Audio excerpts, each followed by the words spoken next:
Bonjour. À partir des années 2010, très rapidement, de manière incroyable, surgit sur l'Europe occidentale et en particulier la France, ce qu'on appelle la théorie du genre. Elle venait des Amériques, paraît-il. Elle disait « il n'y a pas de différence entre les hommes et les femmes » et elle s'appuyait sur cela, sur des comportements qu'on voyait effectivement par des personnes qui individuellement, parfois, ne correspondaient pas du tout à ce que je vais dire maintenant et qui est considéré par cette théorie du genre comme un stéréotype de genre. Mais il n'y a rien à faire. Même si c'est une loi générale, ça veut dire qu'elle n'est pas universelle, c'est pas 100%, mais c'est souvent. On dit que les femmes, lorsqu'elles se comportent bien, elles affinent les hommes. Elles leur apprennent à se retenir. Et les hommes, eux, ils simplifient les femmes. Quand il y a un groupe de femmes uniquement, qui sont entre elles avec beaucoup de finesse, elles peuvent devenir parfois puritaines, aller trop loin. Mais quand il y a un groupe d'hommes qui parfois se lâchent, les blagues graveleuses fusent. Je voudrais raconter ici l'histoire d'une sainte. Une sainte qui a été canonisée par le peuple de Dieu, bien avant que finalement, au XXe siècle, oui, elle soit béatifiée par un pape, 19e siècle, elle soit béatifiée par un pape, le pape Pie IX, parce qu'il reconnut quand même, on devait écouter un peu le peuple de Dieu. Elle s'appelle, je l'appellerai comme cela, Sainte Marguerite de Louvain, et elle fut véritablement l'exemple de ce que je viens de dire. Chacun va comprendre la problématique que je voudrais soulever quand on va entendre son autre nom. On l'appelait Marguerite la Fière. La Fière. Ce qui semble être plutôt négatif. Elle est bien fière, ça veut dire qu'elle n'est pas vraiment facile à aborder. Mais il faut comprendre, cette très jeune fille, plongée dans la prière, d'un milieu pauvre, avait comme métier servante dans un estaminet. Ce n'était pas n'importe quoi. Et donc, elle va nous apprendre ici et nous montrer comment, face à des groupes d'hommes un peu avinés, des hommes aux plaisanteries graveleuses et parfois, pourquoi pas, prêts à faire des gestes plus lestes, comment elle sut se faire respecter véritablement avant que Dieu ne la donne comme modèle à l'Église universelle, puisque elle mourut martyre. Très jeune, à l'âge de 18 ans, c'est si jeune. On peut donc la considérer comme une martyre de la pureté, à l'image de Sainte Maria Goretti. Alors, l'histoire est très ancienne. Elle est née à Louvain, Leuven, en Belgique actuelle, la partie flamande, en 1207. Voilà pourquoi, puisqu'on n'a jamais parlé français dans cette région, moi qui ai traduit son nom par Sainte Marguerite de Louvain, on pourrait l'appeler aussi, Marguerite, Magritte, plusieurs prénoms comme ça, avec cet accent guttural dans la langue néerlandaise. Son papa et sa maman étaient très pauvres, mais le temps qu'ils lurent à leur éducation, ils lui communiquèrent toutes les richesses de leur cœur et en particulier cette foi catholique qui fait que on se tourne vers Jésus, on se tourne vers la Sainte Vierge, on prie de manière profonde. Et puis le malheur frappa cette petite Marguerite puisqu'elle perdit tour à tour ses deux parents. Heureusement, les familles à cette époque-là savaient s'occuper des enfants et donc ce fut son oncle qui travaillait dans l'auberge Saint-Orge située à Mundstraat, c'est-à-dire la rue de la Monnaie, à Leuven, qui la recueillit. Et cet oncle était lui aussi très pieux, avec son épouse. Ils n'avaient pas d'enfants, ils s'occupèrent de cette petite fille avec beaucoup d'amour, et eux, ils vivaient leur vie chrétienne ainsi, ne pensant qu'à une chose maintenant, dès que ce serait possible, dès qu'ils auraient fait leur devoir par rapport à leur nièce. Ils n'avaient qu'une idée, se consacrer à Dieu, se préparer à la venue du Christ, entrer dans un monastère. Et donc, avec elle, ils lui apprirent tout ce qu'il lui fallait comme métier, et en particulier, elle se mit à les aider au service de l'auberge. Et le soir, dès que le service était terminé, en famille, on disait le chapelet, et l'oncle et la tante, évidemment, parlaient de plus en plus de se consacrer à Dieu, tandis que leur jeune nièce, de plus en plus, avait la même idée. Elle pensait en particulier à l'abbaye cistercienne de Villers, qui s'était installée, une abbaye récente, mais avec cette règle bénédictine, cette règle qui met la pauvreté, l'humilité, le service matériel, l'élevage de vaches par exemple, cette ferme qui véritablement lui permettrait de suivre sa vocation. C'était évidemment pour Marguerite un vrai apostolat que de servir ainsi dans ce café. Et bien sûr, avec sa beauté rayonnante, celle de l'adolescence, elle s'attirait des réflexions. Voici à quoi on pourrait se la représenter. Évidemment, ce n'est pas du tout la même époque, mais on peut se représenter cette jeune fille lumineuse et en fleurs, et avec les yeux baissés, et un maintien tout à fait digne. Quand une jeune fille ainsi est dans un milieu d'hommes, parce que c'était principalement ça, dans cette échoppe, voici que des gens venaient boire et discuter, et puis on parlait de toutes les affaires. Ça ne pouvait manquer. Il y avait des réflexions graveleuses qui sortaient, et des blagues, et les hommes étaient là qui regardaient avec précision la manière dont la petite servante, si jolie, si accorte, la manière dont elle réagissait. Et c'est vrai, c'est difficile. Comment réagir ainsi quand on sort une bonne blague pleine de sous-entendus, des sous-entendus sexuels, va sans dire. Il y a plusieurs façons. Chaque jeune fille essaye de trouver, certaines prennent le parti d'en rire, de rire simplement, et puis de savoir, avec une grande énergie, mettre à la place les mains baladeuses. C'est une façon de faire, pourquoi pas?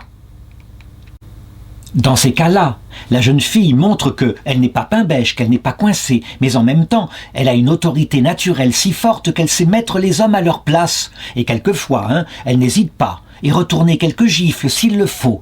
Il y a des femmes capables avec leur personnalité de faire cela. Autre attitude, mais qui serait beaucoup moins commerciale, évidemment. Elle est servante dans une auberge. Eh bien, ce serait d'avoir un visage sévère, un visage sérieux, d'être uniquement une serveuse ainsi, qui se fait respecter, et je dirais qui n'accepte pas la moindre réflexion. C'est ce qu'on a pu penser pour Marguerite à cause du surnom qui lui a été donné, Marguerite la Fière. C'est parfois la juste attitude à avoir lorsqu'on est par exemple paralysé de terreur et de timidité, lorsqu'on devient rouge comme une pivoine aux réflexions piquantes. Pourquoi pas? Mais, je dirais, j'imagine que pour elle, la juste attitude qu'elle trouva était celle qu'il fallait. À savoir, de par sa vie de prière, une capacité véritablement à aimer les hommes qui étaient là, et je dirais, à leur parler, à les servir, mais à se laisser respecter et à être très ferme lorsque les choses dépassaient la mesure. Être très ferme en particulier pour les mains baladeuses. Ça, jamais on peut le dire. Jamais aucun homme ne se serait permis cela contre Marguerite. On a un exemple beaucoup plus récent, je pense à Sainte Jeanne d'Arc, qui elle combattait avec des hommes d'armes, qui étaient avec souvent des prostituées. Jeanne d'Arc, c'est pareil. Un de ses compagnons qui était là avec elle dit que parfois, quand elle faisait sa toilette, eh bien, on la voyait nue, mais jamais on n'aurait pu se permettre d'avoir la moindre idée. On détournait spontanément les regards. Pourquoi? Eh bien parce que on respectait Jeanne. Quand je dis qu'on la voyait nue, disons que on voyait par exemple, eh bien pourquoi pas, un bout de chair dépassé, et à cette époque-là où les femmes étaient très couvertes, ça pouvait suffire à exciter des pensées. Mais la pureté, la limpidité de Jeanne d'Arc calmait les hommes. Oui, vraiment, Jeanne avait ce pouvoir, de par la grâce qui habitait en elle, de rendre les hommes purs, de penser quand ils la voyaient que ça aurait pu être leur sœur ou leur mère, bref, de chasser et de se tenir. Comme disait un philosophe, un homme doit se tenir, y compris dans ses pensées. Eh bien, j'aime à imaginer que ce fut le cas pour Marguerite de Louvain. Attention, je ne suis pas là en train de donner un conseil, la façon dont il faut se comporter quand on est dans un tel métier. Chacun doit faire avec sa personnalité. Et ce que fera l'un, l'autre ne pourra pas le faire. Si l'une choisit de rire et de se montrer ferme avec son autorité, l'autre plus timide n'y arrivera pas. Donc, je dirais, dans les 3 comportements que je viens d'indiquer, eh bien, que chacun adapte à ce qu'il est. En tout cas, pour ce qui est de l'auberge, de plus en plus son oncle et sa tante pensaient à la vendre complètement, et puisque leur nièce elle-même voulait rentrer en religion, la chose était tout à fait réaliste, il fallait le faire, et la vente se fit. Mais la vente se fit à prix d'argent, évidemment, l'argent que le couple de son oncle et de sa tante voulait donner au monastère comme dot, et puis payer pour leur nièce, la même façon son entrée chez les cisterciens. Ce qui fait que, à cette époque-là, on le sait, il n'y avait pas de banque, pas d'échange de papier. Il y avait souvent un paiement en argent ou en or. donc quelque chose qu'on devait conserver à l'intérieur de l'auberge. C'était donc extraordinairement risqué, et on le sait, tout au long de cette époque, alors qu'il n'y avait pas de banquiers. Il arrivait parfois que dans les campagnes, on aille jusqu'à torturer les paysans pour leur faire avouer où ils avaient caché leurs économies. Les paysans prudents, quelquefois, cachaient dans divers endroits de manière à livrer, au bout d'un certain temps, telle cachette et ne pas perdre tout. Mais la chose était très difficile. Donc, ce soir-là, lorsque la vente fut faite, eh bien, il resta une dernière soirée, il fallait accueillir les visiteurs. Et voici que se présentèrent 8 visiteurs ensemble. Ils voulaient ainsi, festoyer une dernière fois dans cette auberge qui fermait et qui probablement, comme ça se fait habituellement, faisait un tarif pour passer de la nourriture. Et ces hommes se mirent à boire et au bout d'un certain temps, il n'y eut plus de vin. Ce qui fait que l'oncle et la tante envoyèrent leur propre nièce en ville pour aller en acheter, pour en ramener pour les consommateurs. Et elle y partit, tout à fait naïvement. Margaret fit vite, et quand elle revint de la ville, elle tomba sur une scène abominable. En réalité, ces 8 hôtes étaient des voleurs. Ils s'étaient emparés de son oncle et de sa tante. Ils les avaient torturés, ils les avaient tués. Ils s'étaient emparés de la richesse, et elle arriva ainsi. Elle tomba sur eux. Évidemment, étant ainsi repérée, il ne put faire autrement que de l'attraper, se saisir d'elle, et puis partir avec elle, qu'il tenait prisonnière, partir avec elle vers la rivière, qui s'appelait la Dyle. Et là, évidemment, voulant pousser leur forfait jusqu'au bout, je l'ai dit, elle était jeune et belle, alors certains d'entre eux commencèrent à toucher ses vêtements, et toucher sa poitrine, et vouloir la déshabiller. C'était une tentative de viol qui était en train de se profiler. Elle se débattit, elle se défendit avec une énergie du désespoir. Elle ne se laissa pas faire. Comment sait-on que ce fut ainsi? Parce qu'on a retrouvé son corps un peu plus tard. À un moment donné, devant sa défense farouche, un des assistants sortit son couteau, la menaça, elle se défendit encore plus. Alors il l'assassina. Et le geste étant fait, leur convoitise n'étant pas assouvie, mais maintenant le risque d'être poursuivi par les paysans ou par les gens du village étant là, ils décidèrent de se débarrasser de son corps et de le jeter dans la rivière, dans la Dyle. Et puis ils disparurent avec leur butin. On n'imagine même pas le nombre de jeunes filles ainsi qui périrent, violées par la convoitise des hommes. Et c'est vrai, la luxure des hommes, elle vient de leur sexualité.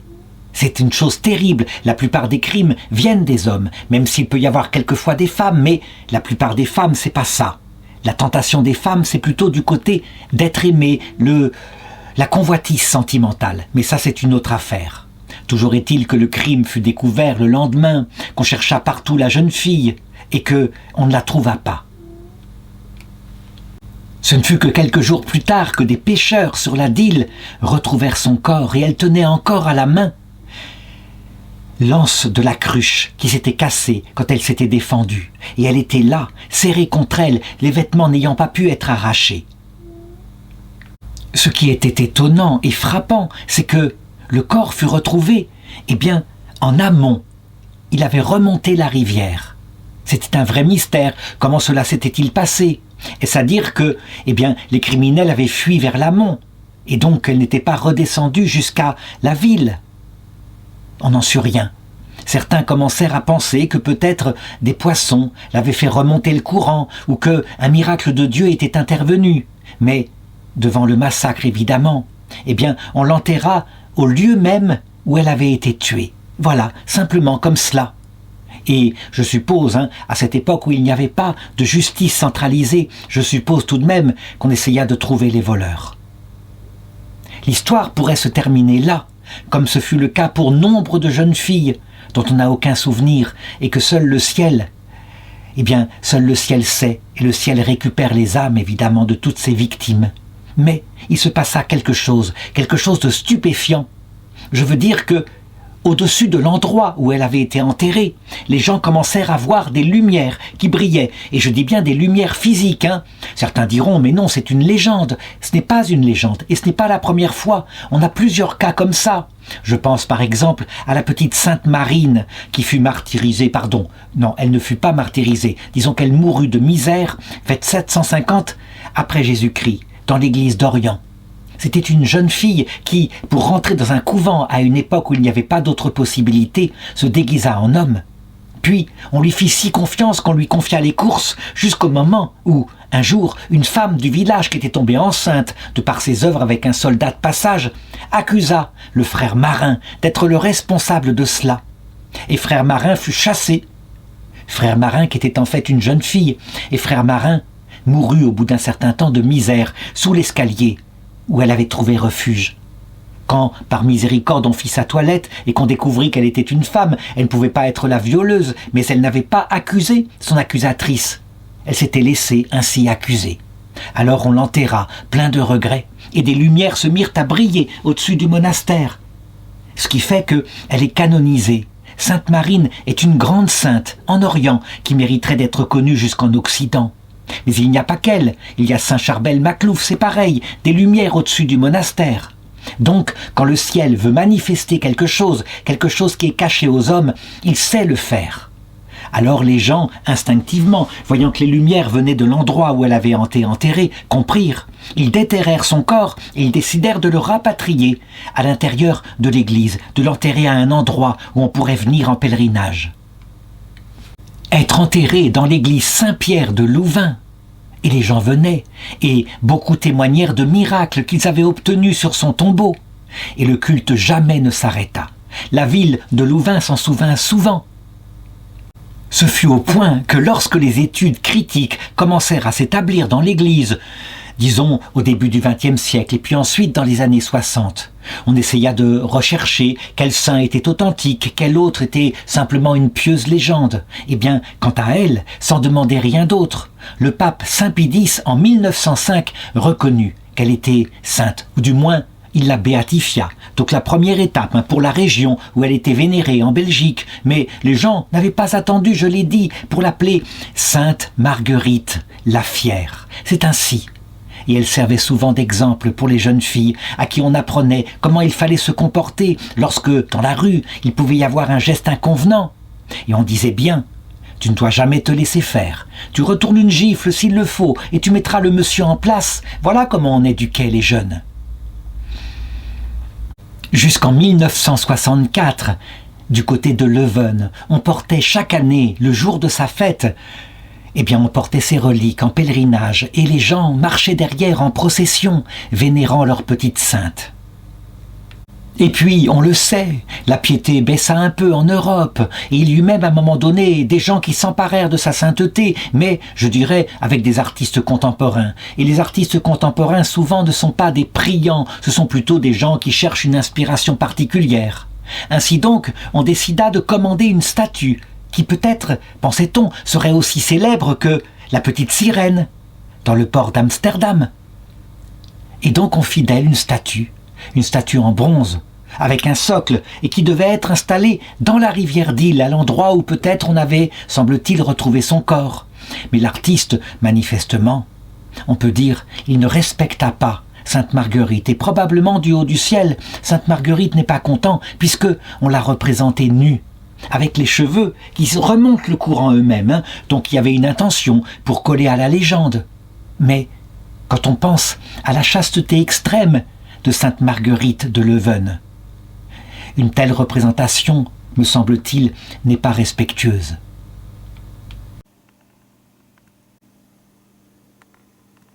D'ailleurs, la tentative de créer une statue aussi célèbre que la petite sirène ne marcha pas, si bien que, en 2013, on déplaça la statue, on la sortit de la rivière pour l'installer, dans une rue de la ville. Je pense, pour conclure, que ce ne fut pas pour rien que la Belgique édita à un moment donné un timbre qui la représentait. Et cette fois, c'était une belle représentation, respectueuse, qui correspond à ce qu'on peut imaginer de son âme. Et la voici. Et il faut remarquer que devant elle, avec cette pureté virginale qui émane de son âme et ses yeux baissés dans la prière et sa cruche puisqu'elle était servante, derrière elle, on voit 3 gnomes, 3 hommes un peu confus, regrettant leurs idées. Parmi ces hommes, probablement, je le pense, j'aime à le croire, il y a cet artiste repentant d'avoir peut-être désacraliser le corps virginal de la petite Sainte Marguerite la Fière, Sainte Marguerite de Leuven.